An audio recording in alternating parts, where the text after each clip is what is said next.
Whole party fell off a cliff. First person slipped, party member grabbed him, got pulled off with him. This happened 5 times, so they all fell off and died. Alright, what's up everybody, I'm SkyDieRay.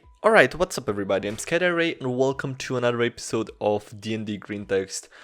I did a bunch of this, right? We already did like 10 episodes of this, if we also include the stories and all that, I think.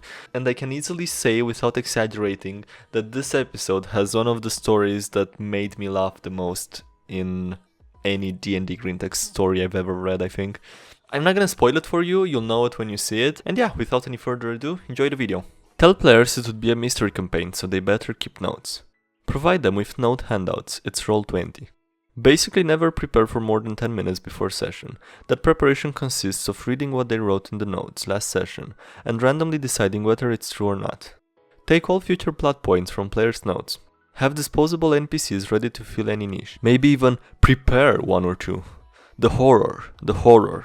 I don't even have the end of the mystery planned. Maybe it will be that random lord that players disliked. When I don't feel like advancing, I throw players a random curveball or red herring. Then it's back to the players writing the plot for the mystery for me. Players praise me for my intricate plots, even though they did all the planning and writing. Warning, only try this with proactive players. Doormats are to be railroaded hard. Need to get past the guard protecting the castle gate. I roll a diplomacy check. Get a 20. What do you say? Whatever man, I rolled a 20, that should be good enough. Okay, you proposition the guard to let your party in exchange for oral sex. He eagerly agrees and the whole party watches in disgust as you suck this fat disgusting man off. Party constantly acts like a snarky, sarcastic squad of murder hobos. Treat just about every NPC like garbage. The fighter has a rude quip to everything everyone says. The ranger sulks in the corner only to put people down. The wizard is a neurotic freak unless he's getting research. The rogue is constantly trying to steal stuff. And the cleric has an unhealthy obsession with necromancy.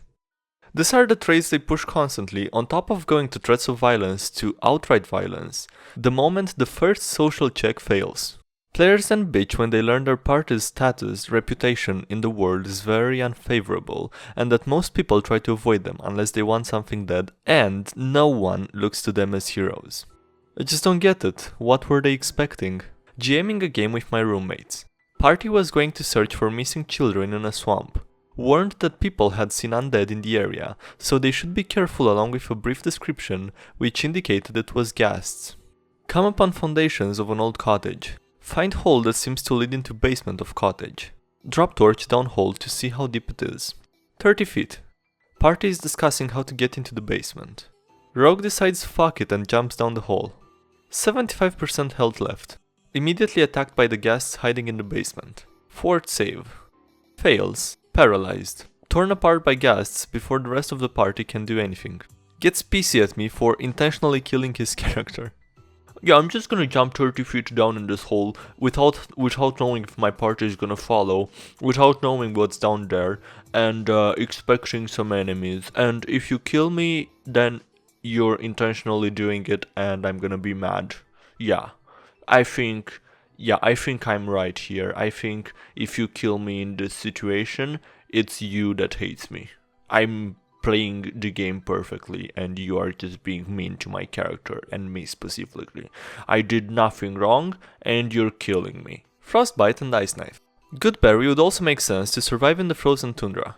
Shape Water lets you freeze water. You could reflavor Moonbeam and similar spells as Aurora Borealis. Aurora Borealis? At this time of year, at this time of day, in this part of the country, localized entirely within this dungeon? Yes. May I see it? Make a con saving throw. Whole party of free intelligence people charge into the Mind Flayer lair. Mind Flayer starves to death, as their brains contain nothing.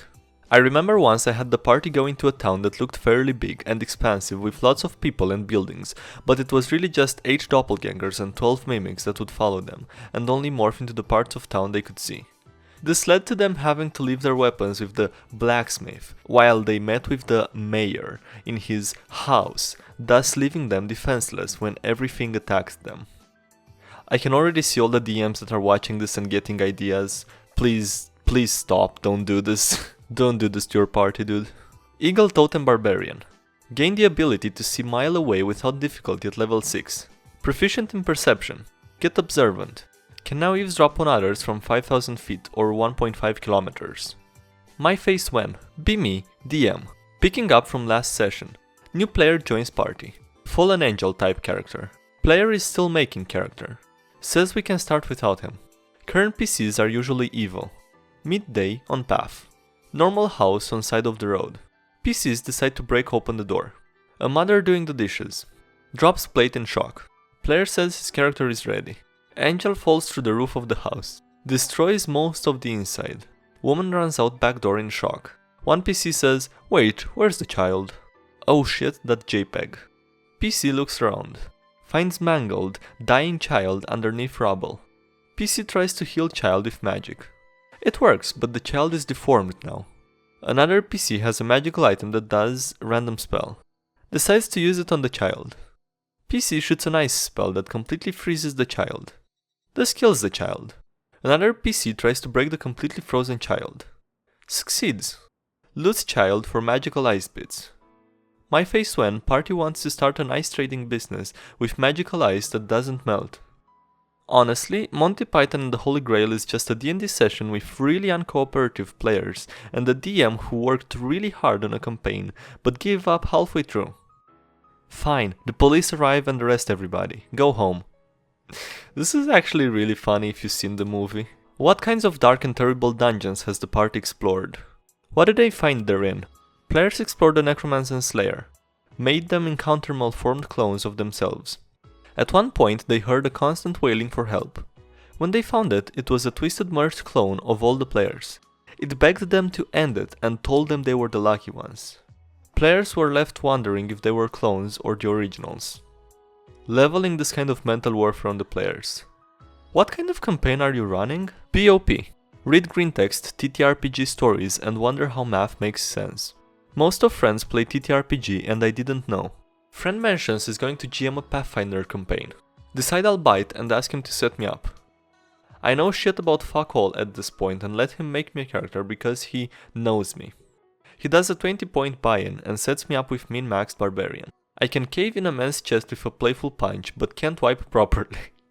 Start game RPGing a slow guy that tags along because no one else in the world would have him. Plow through every encounter like a morning poop. GM complains that my character is OP. I didn't make him, ass. GM continues autistic screeching as I mow over every battle he sets up. Throws bigger fit because I roll well enough to kill his keystone enemies that were supposed to survive. We have one planned once we got around to organizing a suitable campaign for it. The gimmick is we are all picking PHB wizards with the ideal my school of preference is superior to all the rest and can solve any problem. Quite the impasse, but I can't transmute as a solution to get past. Pah, just allow me to abjure a few spells and we won't even need to get around it. We can go through it. Guys, what about illusions? What about illusions, Greg? I think we should use necromancy. You always say we should use necromancy, you're worse than the diviner. I knew you'd say that. D&D stories. 2 players call it a night early and crash at inn. Other 2 players stay up and go looking for a brothel. After getting drunk, they decide to hire an escort to surprise the 2 sleeping adventurers. Pick lock to inn room and escort proceeds to quietly give one player head. He enjoys and lets it happen. Escort goes to second sleeping adventurer and slides open robes. Sleeping player wakes up and freaks out. Polymorphs into a polymorphs into